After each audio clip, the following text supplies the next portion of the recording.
Nigeria's Minister of Foreign Affairs, Ambassador Yusuf Tuggar, says Nigeria will not take sides in the ongoing conflict between Israel and Hamas. This follows South Africa's genocide case against Israel at the International Court of Justice. The Foreign Affairs Minister was speaking to Dr. Reuben Abati in Davos at the ongoing World Economic Forum. Today is day 2 of the World Economic Forum. This is Reuben Abati reporting live from Davos in Switzerland.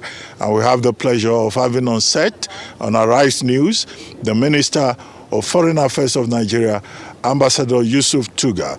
Honorable Ambassador of Foreign Affairs, thank you very much for joining us on Arise News. Thank you for having me. Good morning. Thank you. Very quickly, the theme of this conference, World Economic Forum 2024, is rebuilding trust in a fragmented world. And today on day 2, we have many world leaders, over 60 of them here, talking about how we can promote security and cooperation against the background of so many distortions in geopolitics. Israel versus Hamas, Russia versus Ukraine, conflicts in other parts of the world. Do you think that it is possible to rebuild trust, broken as it is, in today's world? Absolutely it is, because we've transited from a bipolar world to a multipolar world. So, these sort of conflicts are bound to arise. What, however, is missing is the leading role of diplomats. Because you need to be talking to each other to be able to resolve conflicts. And there has been an increasing securitization of problems that should be handled by diplomats to avoid or avert conflict are often left in the hands of security chiefs, of the military. And this wasn't the case when we had a bipolar world, when we had Switzerland, the country that we're in, that was neutral. We had Austria, we had the Scandinavian countries, we had the term Finlandization, where diplomats would meet and resolve conflicts before they even happen. This is what is missing, and this is what we need to get back to. Well, will you say that diplomacy is failing in today's world, particularly with the kind of hypocrisy that we see across the divide? Diplomacy is not being allowed to play the role that it should. That's what I'm saying. And also, we're living in a different era where social media plays a very, very critical role in shaping narratives. And that's why we need to get back to what diplomats used to do.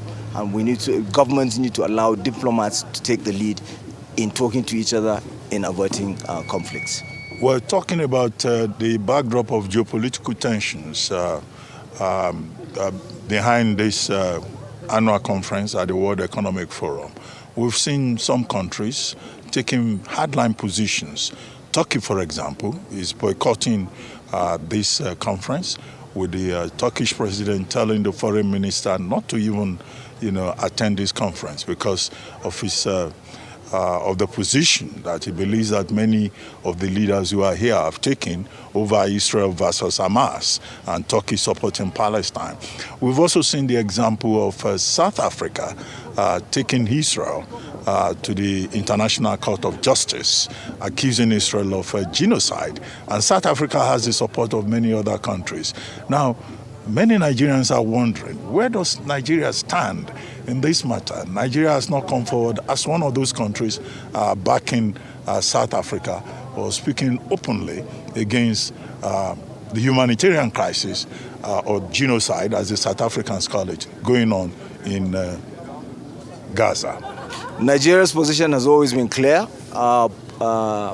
Position has always been that of, to begin with, a non-aligned movement, which is now strategic autonomy. We are friendly with all nations, okay?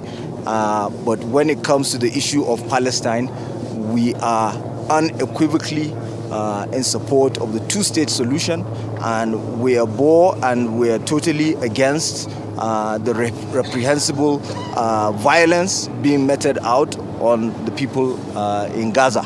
So we have. I was part of a committee of 7 of foreign ministers that included the foreign minister of Turkey that you mentioned, of Saudi Arabia and a few others that went round to several world capitals pushing for an immediate ceasefire. So ours came before this action taken by South Africa. We're not in competition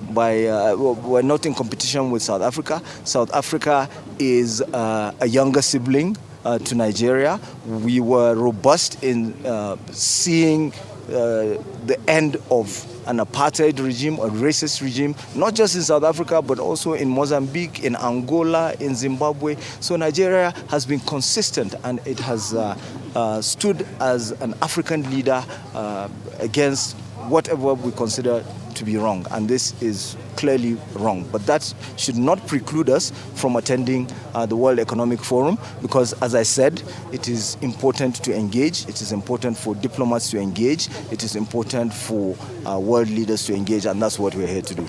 Well, one of the major issues at this conference is the schism between the global north and the south, particularly with the developing countries of the south complaining about inequity, about injustice, particularly with regard to issues of climate adaptation and climate financing. One of the themes here will be COP28 and the way forward, and how the world can come together to address challenges not just of peace, but also of prosperity, nature, and energy transition. What do you think? Do you think that any progress can be made even beyond what was achieved at COP28? No, absolutely. And it is in fora such as these that the progress is gradually made, because you have to talk, you have to engage to make progress. The Nigerian delegation is ably led by the Vice President, His Excellency Kashim Shettima, who, as you know, is a former governor of Borno State. Lake Chad is in Borno State, and within 4 countries, African countries. We know that when we talk of climate change, it is perhaps the most glaring example of the impact of or effects of climate change. He spoke today in a panel. He spoke ably, and already there has been progress with regards to loss and damage funds. In the last COP, in the COP28, people started putting their money where their mouths were, and we are confident that here also in Davos, more progress will be made. There is a lot happening behind the scenes, and with regards to energy transition, Nigeria is a major gas producer. We're here to talk about that.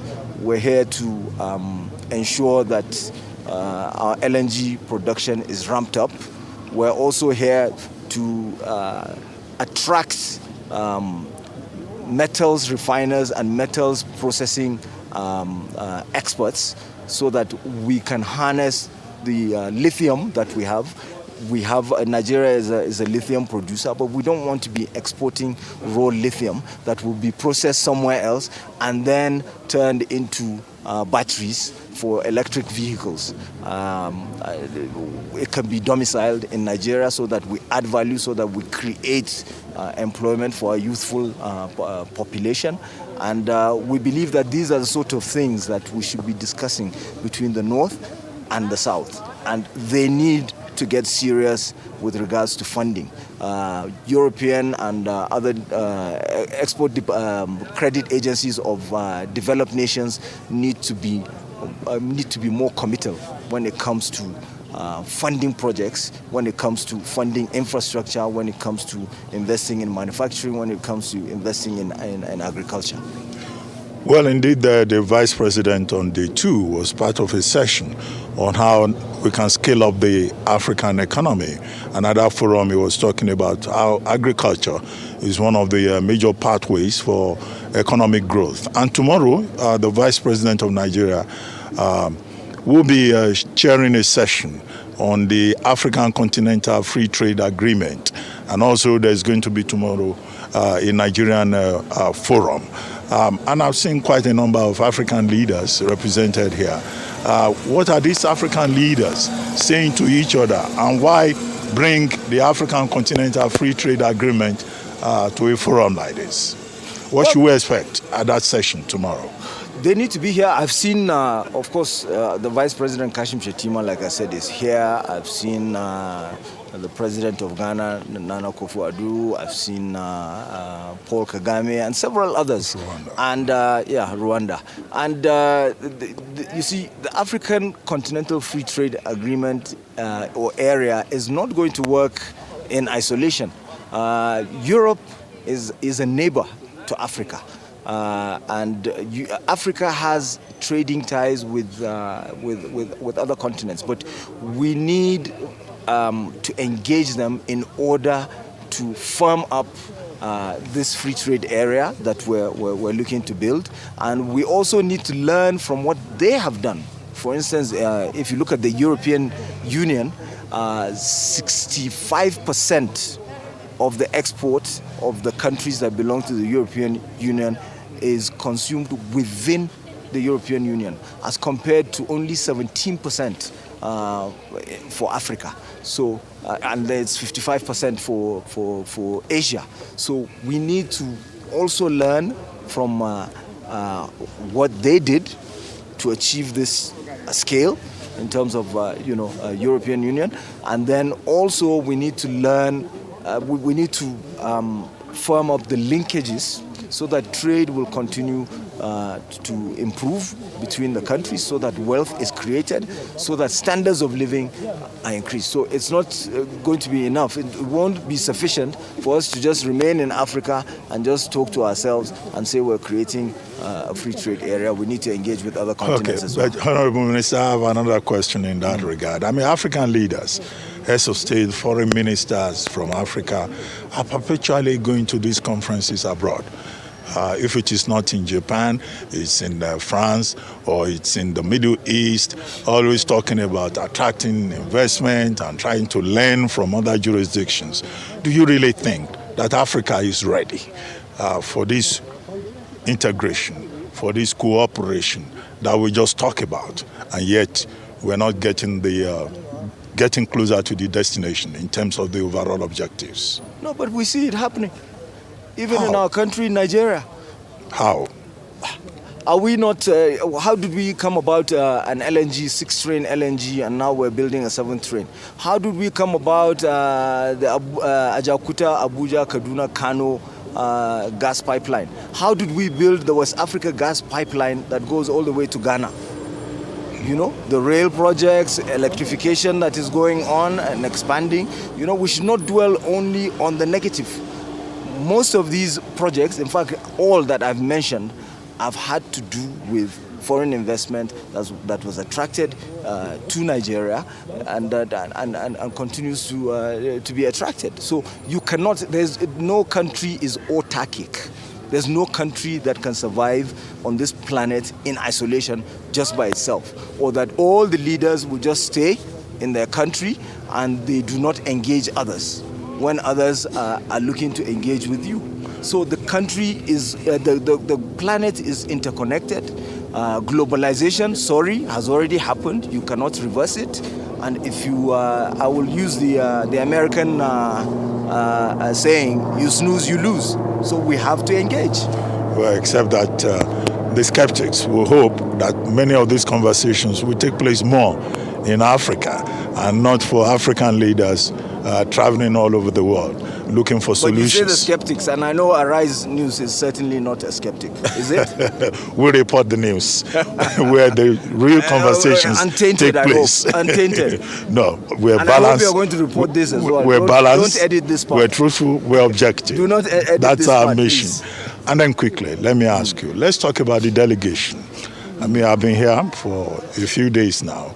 What is the size of the Nigerian delegation here, considering the fact that recently the president said we're going to cut down on entourage to save costs, and the other time you had to defend the country to say, oh, you know, the number of Nigerians in the Middle East, in Abu Dhabi, Dubai, were not in their thousands. How many Nigerians do we have here as part of the official delegation? The delegation, I'm happy to inform you, Dr. Obati, is so small that the Vice President of the Federal Republic of Nigeria walked this morning to his session with just one person with him. That's how small it is. And it is also important that Arise News and other observers take into cognizance the fact that when we talk about delegations, we cannot stop Nigerians from attending international events. And the fact that Nigerians are present does not mean that they're sponsored by government. There are a lot of NGOs, non-governmental organizations, there are civil society organizations. There are Nigerians living in the diaspora but are Nigerian citizens that will attend COP28, that will attend World Economic Forum in Davos, and the Nigerian government cannot stop them from attending. But it doesn't mean that when you count the totality of Nigerians attending an event that the government sponsored them. That is unfair. But Minister, can you put a figure to the Vice President's delegation? Is that all right? 15, 10, are 20? You counting me as part of his delegation, or are you saying I should tell you how many people came with the Vice President? Came with the Vice President? Perhaps 5. Okay. Yeah. Okay, there is a Nigerian event tomorrow. What is that event about? And when you go to that Nigerian event and you see Nigerians showing up, please don't come to the conclusion that all of them came as a government delegation from Nigeria. This is a Nigerian event. There are Nigerians living in Europe that are going to be present there. So by all means, do not think that. But the Nigerian event tomorrow, is it a cultural night for dance and drinks? Yeah, it is a cultural event to promote Nigeria also, and there will be a lot of engagements discussing the economy, discussing investment, discussing participation of development agencies in Nigeria. Well, Honorable Minister for Foreign Affairs of Nigeria, Ambassador Yusuf Tuggar, thank you very much for talking to us at Arise News. Thank you very much indeed. Thank you.